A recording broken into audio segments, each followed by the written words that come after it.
अंगवासी अंगिका प्रेमी अंगिका ध्वनि विज्ञान प्रशिक्षण भाग 3 में अपने सबका स्वागत है। आइए जानिए सीखिए अपनो अंगिका है। उसमें अगर हलंत भी है तो स्वर में उसको आप हटा नहीं सकते हैं। हटाइएगा तो उसका उच्चारण नहीं होगा।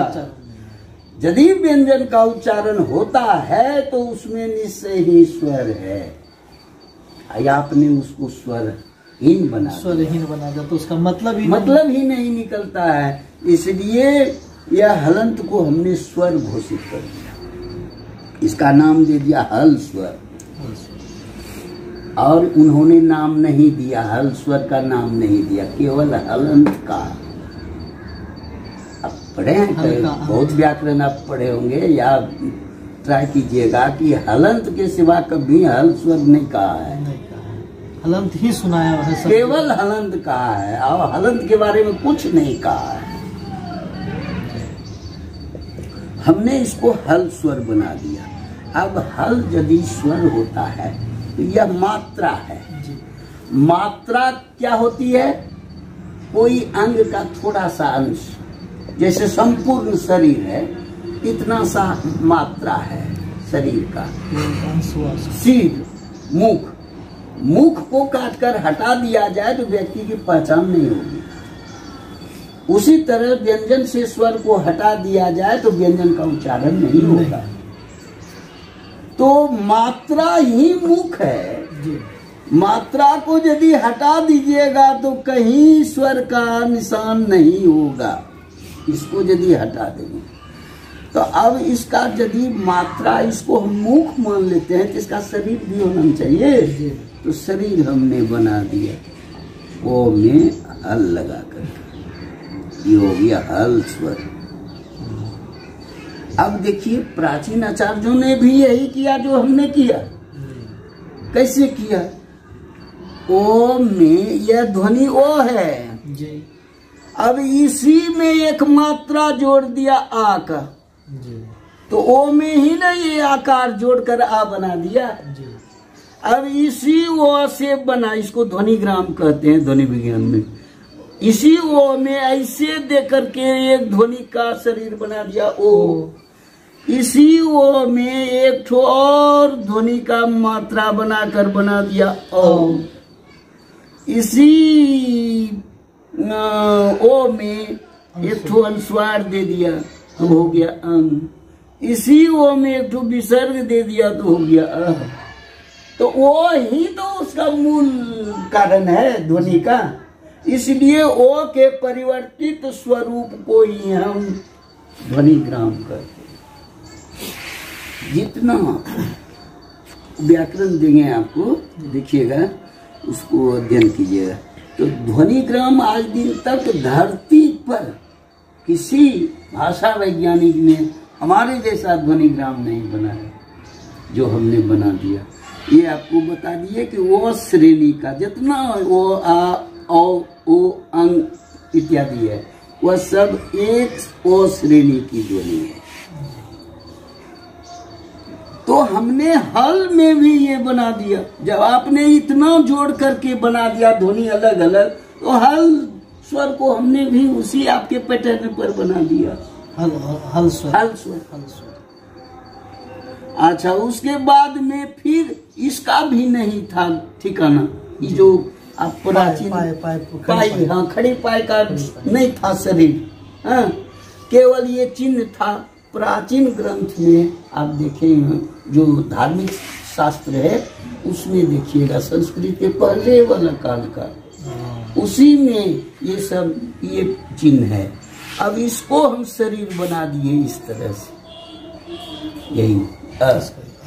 अब जब शरीर होगा तब ना अंग होगा। शरीर नहीं रहेगा तो न हाथ होगा, न पैर होगा, न मुंह कान ना कुछ नहीं होगा। इसलिए शरीर का होना जरूरी है।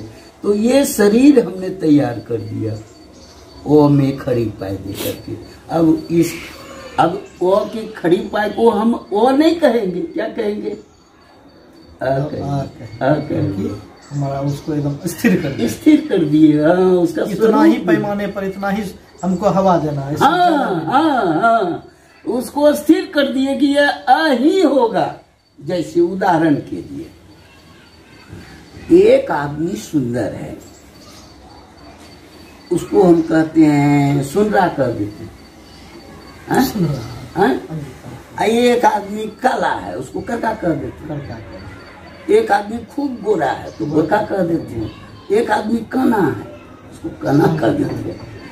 एक आदमी अंधा है, अंधा कर देते हैं। उसी वो में यदि भिन्न भिन्न आकृति की जो यह स्वर आकृति लगेगी, उसका नाम बदल जाएगा, वह नहीं रहेगा। वही सुंदर आदमी यदि बाद में काना हो जाए, इसको लोग काना कहेगा, सुंदर नहीं कहेगा। तो यदि वो ध्वनि में इसको हम लगा दिए तो ये किसका गायब हो गया, एक अंक बचा। तो इसको ये क्या अंक वाला नाम देंगे? इसी का उच्चारण होना चाहिए। भिन्न आकृति इसकी बदल गई, वो की आकृति बदल गई, या वो की आकृति में भिन्नता आ गई, तो ध्वनि में भी भिन्नता होनी चाहिए। अब ये आपको इतना सा ही जानना है यार। ये वाला छूट गया, जो ये जो चांद आधा दिया उसमें बिंदु नहीं दिया। हाँ। हमरो तो टप्पनी लोग तो क्या वो कलो से समाधान मैं हूँ, मेरी यही पूछना है। जितना है आप पूछ सकते हैं, संपूर्ण का समाधान हूँ।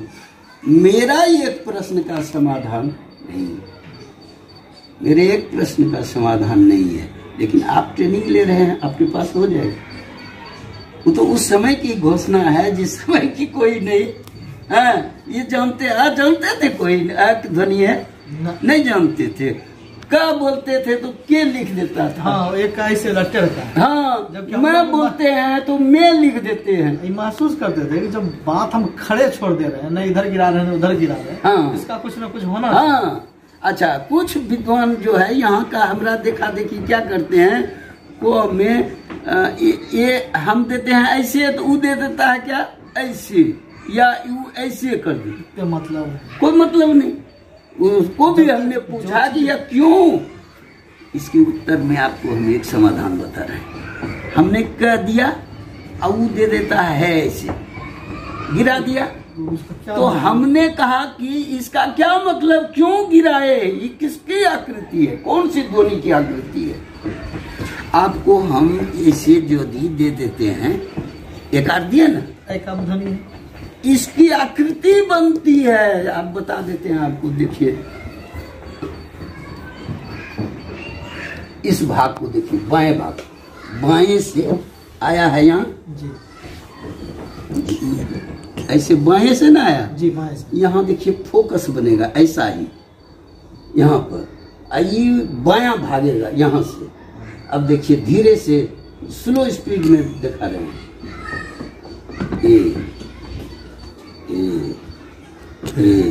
जा रहा है ना, यहाँ फोकस बनता है, यही फोकस ये कार्य है। आकृत्योपदेशात् सिद्धम, जो इसको नहीं समझ पाते हैं। एक व्याकरण में पढ़े थे कि मिट्टी से जिस आकार में है, उस मिट्टी का आकार का बनाकर अगर हवा भी देंगे तो उसी तरह का ध्वनि निकले। बिल्कुल सही कहा है, वो आकृति है। आप चाहे मिट्टी का बनाइए या बांस की बौसरी बना करके देखिए, वो भी आकृति है। बौसरी में जो छेद है उसी छेद में न फूंकते हैं, हवा उसी में जाती है, वैसी ध्वनि उत्पन्न होती है शुरू में। आप उदाहरण दूर नहीं, आप अपने मुंह से ही देखिए, ऐसा कर दीजिए, देखिए कौन ध्वनि उत्पन्न होगी, आप कर दीजिएगा, बोलिए। चाहे कितनों टेढ़ा करेंगे, कितनों सकड़ा करेंगे, वो की आकृति वैसी है। इसीलिए जो जिनको बोली नहीं है, हाँ, जो कान और सुन नहीं सकता और बोल नहीं सकता, इशारा से, हाँ, इशारा से इसीलिए बता देता है।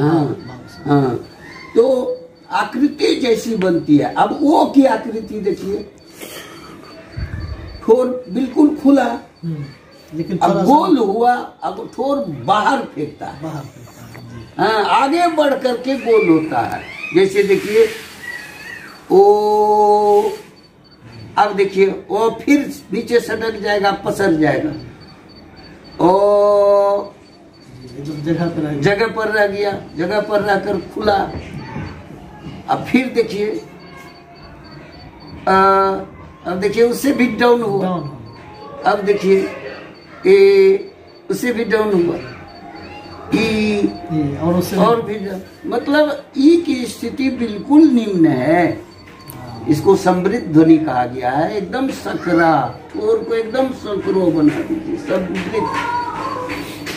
ई खाली ठोर को उठाना भी नहीं है, खाली खोल करके फैला दीजिए। कितना कर दिए। अब खाली हवा उधर से छोड़ना, ये बनेगा। हाँ, खाली आकृति बनाइए, अब भीतर से हवा दीजिए, बस ई की ध्वनि उत्पन्न हो जाएगी।